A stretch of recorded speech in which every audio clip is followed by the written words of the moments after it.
Welcome to your Daily Writing Habit, episode number 653. If you are writing a book or thinking about it, or maybe you've started writing your book but you're having some trouble getting it done, you are in the right place. Good morning, happy Tuesday. I'm your host, Christine Whitmarsh. If you're looking for me online, look for Christine Inc., like that stuff we write with. Each day I'm sharing with you the writing habits I've learned over my 19 years as a ghostwriter, book coach, and author. I have found that three things in particular have a huge impact on your success as an author, and they have the ability to turn someone who barely sees themselves as a writer into a published book author. Those three things are writing fundamentals, productivity, and mindset habits. Here's today's quote. "Society grows great when old men plant trees whose shade they will never see." James Kerr. And that's a great quote about legacy. And speaking of, I'm going to share a personal note today about myself and my family, about legacy. You know, one of my greatest wishes is that my grandfather, Grandpa Pittman, on my mother's side, had written a memoir. My grandfather on my father's side, the Whitmarsh, the writer side of the family, he did publish at least one book, but that's another story for another time. Grandpa Pittman, Douglas, also Dutchy Pittman, was a businessman and an entrepreneur. There was the pen company, the farm, the bed and breakfast, all sorts of businesses. I totally follow in his footsteps with the entrepreneurial thinking to always be inventing solutions to problems. But the thing that put the Pittman side of the family on the map was their restaurant equipment company called Pitco, as in Pittman and Company.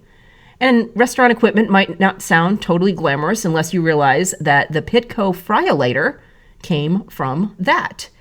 Came from them solving a need in the restaurant equipment industry.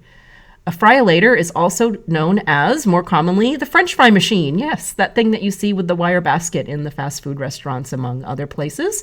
My great uncle, Arthur Pittman, invented the fryolator, and he and my grandfather and the other Pittman brothers became Pitco, Pittman and Company. And the company still exists today. I believe it's still up in New Hampshire where they all founded it. Pitco, they still sell fryers. Although no longer connected to my family, there's one cool thing that I love that they do. They keep a letter written in 1946 by my great-grandfather, J.C. Pittman, on their website. I love that they do that in the About section of their website, and I'll definitely drop a link to that letter in the show notes. It has some really good kind of like old-fashioned traditional business wisdom that, you know, it never goes out of style. So really love that piece of my family and that bit of wisdom from my family is still alive today, especially on the internet, something they never could have foreseen. Or maybe they could. They were entrepreneurs, who knows? So that letter, plus an assortment of other various sales letters, brochures, marketing materials from Pitco, along with some foggy childhood and teenage memories of my grandfather, and his wisdom, that's pretty much all I have left in terms of entrepreneurial wisdom from the Pittman side of the family.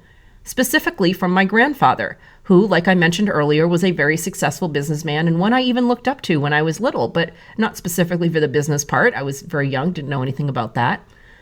Unfortunately, by the time I started my own business, at the urging of his daughter, my mother, by the way, when I was 30 years old, I started my writing company.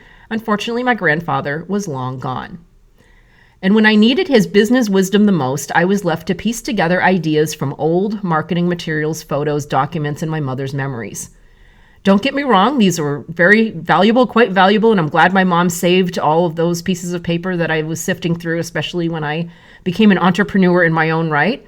But sometimes I wonder how my business journey might have played out if my grandfather had actually written a book sharing even more of what he knew, his stories, lessons, and messages, in his own words. I can't help but think how incredibly valuable that would have been for me and probably many others in business like me, so I really wish Grandpa Pittman had written a book. So a big reason, as you all know, or most of you know who have listened to me before, that I'm so passionate about what I do for a living, inspiring and helping people write books, especially memoirs, is that for me, it is personal. And if you think of it, if you think of other generations of members of your own family and the wisdom they took to their graves with them, maybe it's personal for you too. Maybe you've missed out on some stories that you wish you had access to. So that's all the soapbox preaching I'll do about that for today, because obviously if you've listened to the show with any regularity, you know my feelings on the subject, that I can launch into this whole thing about why everybody needs to write a book. You know my passion. You know where I stand.